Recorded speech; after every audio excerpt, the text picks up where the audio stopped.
जय श्री राम। बहुत स्वागत आपका आपके अपने बेहद खास कार्यक्रम में। मैं हूं आपके साथ आपका अपना आचार्य राज मिश्रा। शायद मुझे लगता है कि ज्योतिष को जितना लोग समझते हैं उससे कहीं दूर तक है।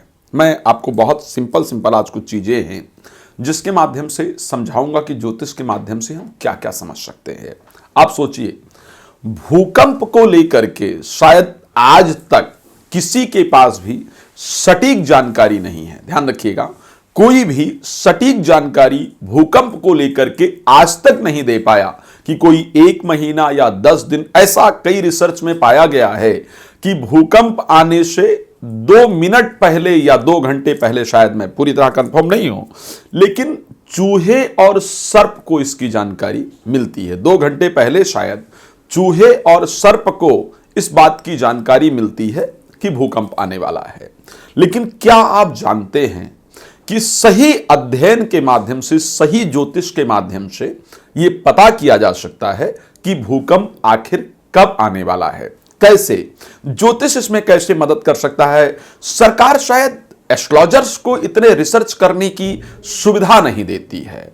जिस प्रकार और क्षेत्रों के अंतर्गत रिसर्च करने के लिए धन दिया जाता है, व्यवस्थाएं दी जाती है, अगर उतने रिसर्च के लिए एस्ट्रोलॉजर्स को व्यवस्थाएं दी जाएं तो शायद कुछ बहुत अच्छा निकल करके आ सकता है जो पूरे विश्व के लिए बड़ा फायदेमंद हो सकता है।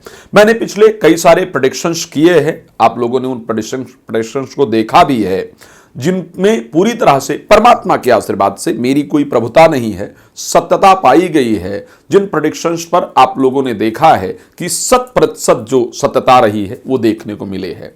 आज मैं बताने जा रहा हूं कि ज्योतिष में कहां वर्णन है जिसके माध्यम से हम ये देख सकते हैं कि भूकंप कब आने वाला है और कैसे उसको हम पहले पता कर सकते हैं। आज हम इस पर जरूर चर्चा करेंगे और इस विषय को मुझे लगता है कि सरकार भी अगर ध्यान देगी तो शायद ज्योतिषियों के लिए बड़ा सही मार्ग होगा और सरकार भी इससे बहुत व्यवस्था प्राप्त करके मानव जीवन के कल्याण के लिए बहुत काम कर पाएगी।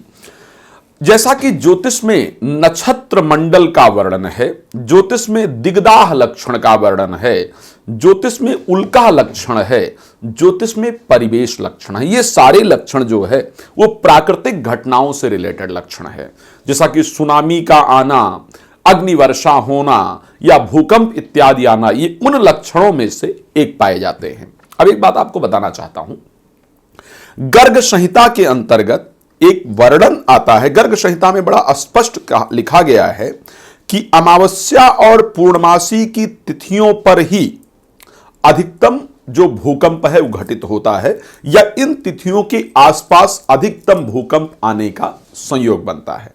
अमावस्या और पूर्णमासी के आसपास, या जब भी ग्रहण पड़ता है तो ग्रहण के समय अगर 2 ग्रहण, सूर्य और चंद्र ग्रहण एक साथ पड़ जाए तो ऐसी परिस्थिति में भूकंप अधिक आने का संयोग बनता है। यह 2 प्रकार का वर्णन है। एक तो अमावस्या और पूर्णमासी के आसपास की जो तिथियां हैं यही ग्रहण होंगे, और अगर क्षमा चाहूंगा यहीं पर भूकंप आएगा, और अगर कारणवश ग्रहण पड़ जाए, 2 ग्रहण एक साथ पड़े सूर्य और चंद्र का 15 दिन के अंदर, तो ऐसी परिस्थिति के अंतर्गत भूकंप आए, इसका बड़ा स्पष्ट संकेत मिलता है। अच्छा, अब इस पर और स्पष्टता को हम लेकर के आते हैं।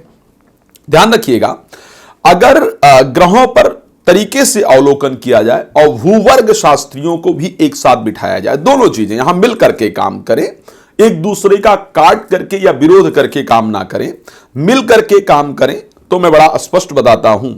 इस चीज पर सोवियत रूस ने, इस सिद्धांत पर सोवियत रूस ने सफल परीक्षण भी किया है। विश्व में 55.8% जो ग्रहण है वो अमावस्या या पूर्णमासी के आसपास की तिथियों पर घटित हुए हैं, ऐसा पाया गया है। 33.5% जो भूकंप है वो चतुर्दशी एवं प्रतिपदा पर विश्व में हुए हैं। ध्यान रखिएगा, 33.5% जो भूकंप है वो चतुर्दशी, जो कि अमावस्या या पूर्णमासी से एक दिन पहले आती है, प्रतिपदा जो कि अमावस्या या पूर्णमासी की एक दिन बाद आती है, यहां पर घटित हुए हैं। 17% जो ग्रहण हैं, 17% जो ग्रहण हैं वो पूर्णमासी एवं प्रतिपदा पर घटित हुए हैं। तो यह स्पष्ट होता है कि इन्हीं तिथियों के आसपास, अभी हमने देखा भी कि 2022 में 2 ग्रहण एक साथ पड़े थे और उसके बाद भूकंप, लगातार करीब 2-3 भूकंप हमको देखने को मिले जो पूरे विश्व के अंतर्गत घटित हुए। अब और आते हैं, क्यों अमावस्या और पूर्णमासी को गर्ग संहिता के अंतर्गत वर्णन किया, क्यों इसको ज्योतिष शास्त्र में वर्णन किया जा रहा है और कहां तक यह सत्य है।